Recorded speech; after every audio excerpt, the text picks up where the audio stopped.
यार चढ़ल जवानी गरम्बा अभी छुआ न दहिया नरम्बा नरम्बा।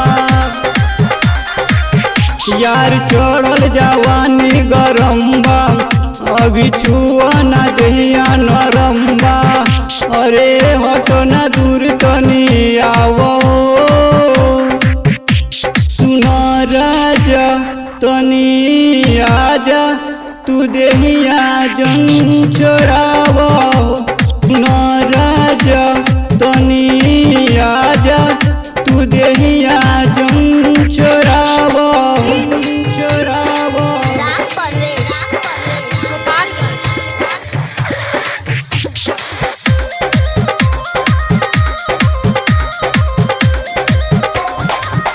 बतिया तू मानो यारो अपने लभर के फेर तू हाथ हमार पूरा बदन के पूरा बदन के।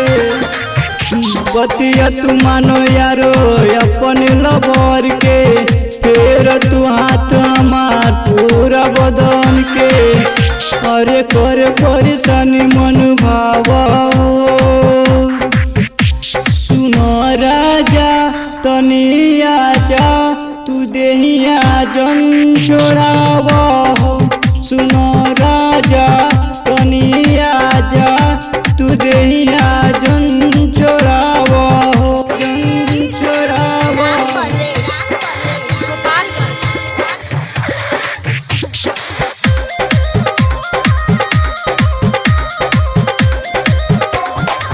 छोड़ तू काम धाम आजन आजो कायन सुनत पी के युराजो पी के युराजो।